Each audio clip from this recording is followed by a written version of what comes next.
한 장 혼자가 아닌 둘. 이 남자가 청혼한 이유를 듣는 순간 당신은 울지 않을 수 없을 겁니다. 아니, 어쩌면 가족의 의미를 완전히 다시 생각하게 될지도 모릅니다. 박수진, 32세. 5년 전 남자친구는 임신 사실을 알고 사라졌습니다. 연락도 안 됩니다. 가족들은 등을 돌렸습니다. 지워, 병원 가. 그 말만 반복했죠. 하지만 수지는 낳기로 했습니다. 혼자서라도. 지금 딸 민지는 5살. 엄마를 꼭 닮은 예쁜 아이입니다. 하지만 현실은 녹록지 않았습니다. 새벽 5시. 수지는 일어나 민지를 깨웁니다. 어린이집은 8시에 문을 엽니다. 그 전까지 편의점, 새벽 알바를 해야 합니다. 엄마, 졸려. 조금만 참아. 어린이집 가면 자도 돼. 택시비가 아까워 버스를 탑니다. 민지는 엄마 무릎에서 잠듭니다. 낮 10시부터 밤 10시까지는 행복식당에서 서빙을 합니다. 12시간.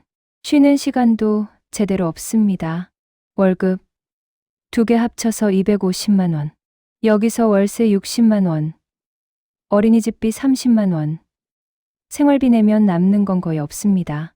엄마는 언제 쉬어? 민지 보면 안 피곤해. 거짓말이었습니다. 매일 너무 피곤했습니다. 하지만 이 아이를 위해서라면 뭐든 할 수 있었습니다. 그런데 그날 그 남자가 왔습니다. 2장 단골 손님. 어서 오세요. 행복식당에 50대 중반쯤 되어 보이는 남자가 들어왔습니다. 강민호, 55세. 대학교 철학과 교수입니다. 깔끔한 안경, 정돈된 옷차림, 조용한 분위기. 김치찌개 하나요? 네, 잠시만요. 그는 구석자리에 앉아 책을 읽었습니다. 매일 같은 시간, 같은 자리, 같은 메뉴. 2주가 지났을 때였습니다. 아저씨, 민지가 유치원에서 일찍 끝나 식당에 왔습니다. 수지는 깜짝 놀라 민지를 뒤로 숨겼습니다. 죄송합니다, 손님. 애가 갑자기. 하지만 민호는 웃고 있었습니다. 책을 덮고 민지를 바라봤습니다. 안녕. 이름이 뭐야? 민지요. 5살이에요. 민지는 수줍음이 없었습니다. 오히려 민호의 옆자리에 앉았습니다. 민지야. 안 돼. 손님 방해하면. 괜찮습니다. 귀여운데요. 민호가 가방에서 사탕 하나를 꺼냈습니다. 엄마, 허락받고 먹어야지. 민지가 수진을 쳐다봤습니다. 수진은 난처한 표정으로 고개를 끄덕였습니다. 그날 이후 민호가 올 때마다 민지는 달려갔습니다. 아저씨, 오늘은 뭐 읽어요? 철학책이야. 어려운 책이지. 저도 책 좋아해요. 엄마가 매일 읽어줘요. 민호의 얼굴에 따뜻한 미소가 번졌습니다. 한 달이 지났습니다. 민호는 이제 단골을 넘어서 민지의 친구가 되었습니다. 세장 아빠가 없는데요. 어느 날 민지가 민호에게 물었습니다. 아저씨는 아예 없어요? 순간 식당이 조용해졌습니다. 수지는 황급히 민지를 말렸습니다. 민지야, 그런 질문 하는 거 아니야. 하지만 민호는 괜찮다는 표정으로 고개를 저었습니다. 없어. 아저씨는 결혼도 안 했거든. 왜요? 아저씨 좋은 사람인데. 하하. 그렇게 봐줘서 고마워. 그냥 기회가 없었어. 민지가 민호의 손을 잡았습니다. 그럼 우리 아빠 해요. 민지야. 수진의 얼굴이 새빨개졌습니다. 다른 손님들이 쳐다봤습니다. 죄송합니다, 교수님. 애가 철이 없어서. 교수님인 걸 어떻게 아셨어요? 아, 명함. 처음 오셨을 때 놓고 가셨었거든요. 민호는 빙그레 웃었습니다. 전혀 무례하지 않아요. 오히려 기분 좋은데요. 그날 저녁 민호는 계산할 때 봉투 하나를 놓고 갔습니다. 안에는 5만 원과 쪽지가 있었습니다. 민지 생일 선물입니다. 다음 주가 생일이라고 하더라고요. 부담 갖지 마세요.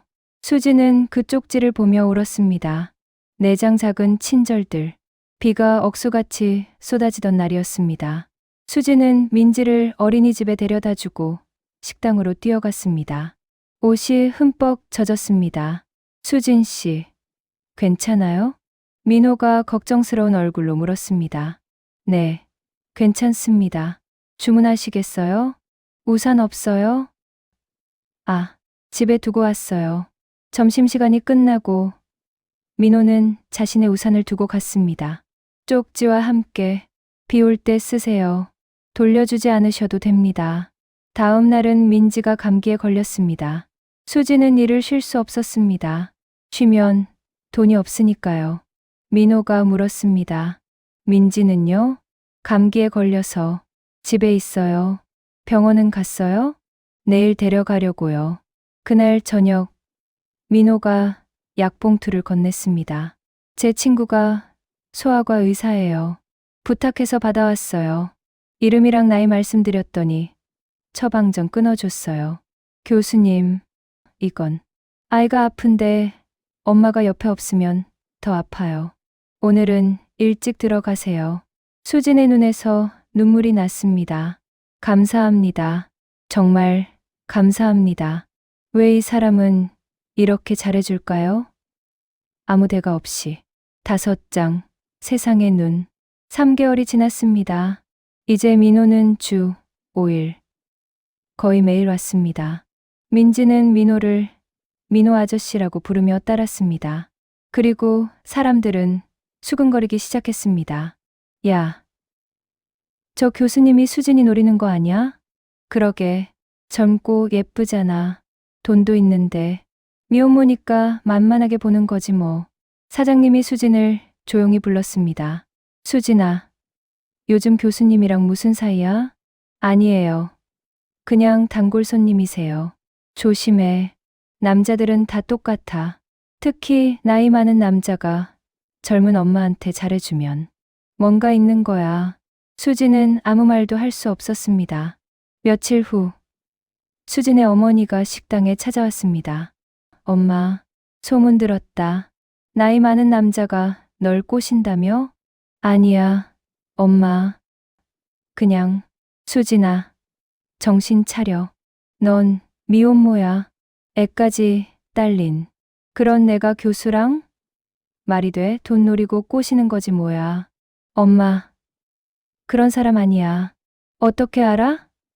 넌 남자 보는 눈도 없잖아. 그래서 지금 혼자 애 키우는 거잖아.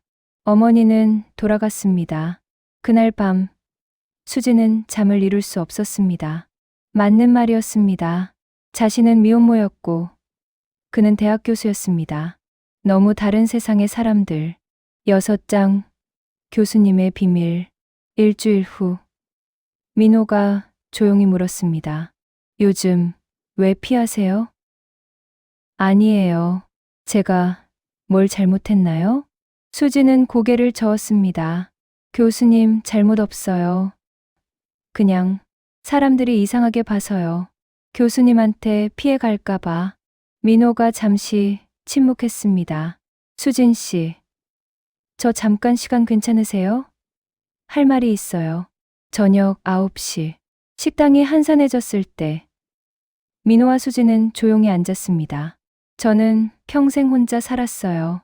민호가 천천히 말을 시작했습니다. 결혼하고 싶었죠. 가족도 갖고 싶었고요. 하지만 민호가 잠시 멈췄습니다. 30대 때 사귀던 여자가 있었어요. 결혼 직전까지 갔죠. 근데 건강검진에서 알게 됐어요. 제가 아이를 가질 수 없다는 걸. 수지는 숨을 죽였습니다. 무정자증이었어요.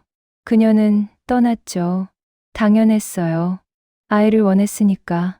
교수님, 그 후로 연애를 포기했어요. 결혼도, 가족도. 어차피 내가 줄 수 없는 것들이니까. 그렇게 20년을 혼자 살았어요. 민호가 수진을 바라봤습니다. 근데 민지를 만났어요. 그리고 수진 씨를 봤죠.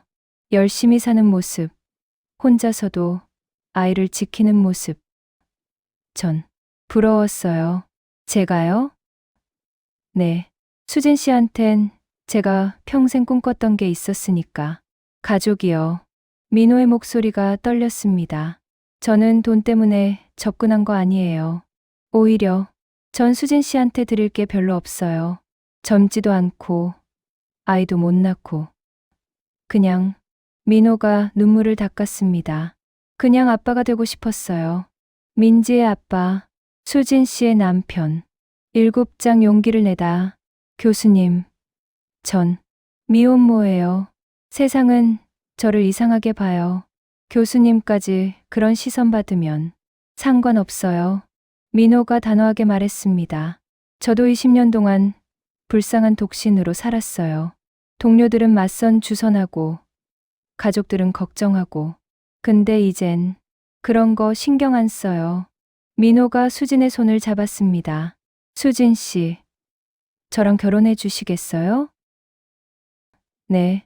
민지의 아빠가 되게 해주세요. 수진 씨의 남편이 되게 해주세요. 전 준비됐어요. 수진은 울었습니다. 5년 동안 혼자 버텼던 시간들, 아무도 믿어주지 않았던 순간들, 모든 게 눈물로 쏟아졌습니다. 교수님, 왜 저예요? 전에도 있고 젊지도 않고. 32살이 왜 젊지 않아요? 민호가 웃었습니다. 그리고 민지는 선물이에요. 제가 생물학적으로는 아빠가 될 수 없었지만 민지는 저한테 아빠가 될 기회를 줬어요. 그게 얼마나 감사한지 몰라요. 하지만 사람들이 뭐라든 상관없어요. 중요한 건 우리 셋이 행복한 거예요. 수진 씨, 저 믿어주세요. 수진은 고개를 끄덕였습니다. 다음 날, 민호는 민지에게 물었습니다. 민지야, 아저씨가 진짜 아빠가 되면 어때? 민지의 눈이 커졌습니다. 진짜요? 진짜 우리 아빠 돼요? 그래. 엄마가 좋다고 하시면. 민지가 수진에게 달려갔습니다. 엄마. 민호 아저씨, 우리 아빠 된대. 수진은 민지를 안고 울었습니다. 그리고 민호를 바라보며 고개를 끄덕였습니다. 8장 우리는 가족입니다. 1년이 지났습니다. 작은 결혼식이었습니다. 민호의 동료 몇 명, 수진의 친구 몇 명, 그리고 가장 앞자리에 앉은 민지. 아빠, 멋있어. 민지가 소리쳤습니다. 하객들이 웃었습니다. 민호는 정식으로 민지의 아빠가 되었습니다. 입양 절차를 밟았습니다. 이제 민지 강이야. 강민지. 우와, 아빠 성이야. 수지는 더 이상 식당에서 일하지 않습니다. 민호가 말렸습니다. 이제 쉬세요. 민지랑 시간 보내세요. 전 교수 월급으로 충분히 살 수 있어요. 하지만 수지는 작은 카페를 시작했습니다. 민호가 투자해줬습니다. 일하고 싶어요. 제 방식으로. 근데 이젠 민지 돌볼 시간도 있어요. 저녁이면 3명은 식탁에 둘러앉습니다. 오늘 유치원에서 뭐 했어? 그림 그렸어요. 아빠, 엄마, 저. 민호가 민지의 그림을 보며 눈물을 닦았습니다. 수진이 물었습니다. 왜 울어요?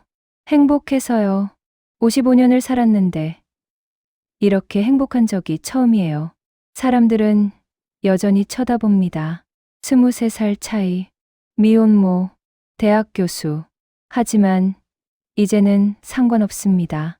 가족의 형태는 중요하지 않아요. 중요한 건 사랑이에요. 민호가 말했습니다. 전 생물학적으로는 아빠가 아니에요.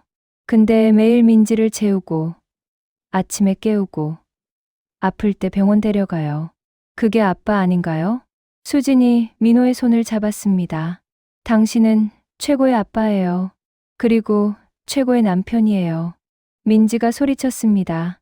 우리는 가족이에요. 이 이야기는 실화를 바탕으로 했습니다. 가족은 피가 아닙니다. 함께하는 시간과 진심입니다. 당신에게 가족은 어떤 의미인가요? 구독과 좋아요는 저에게 큰 힘이 됩니다.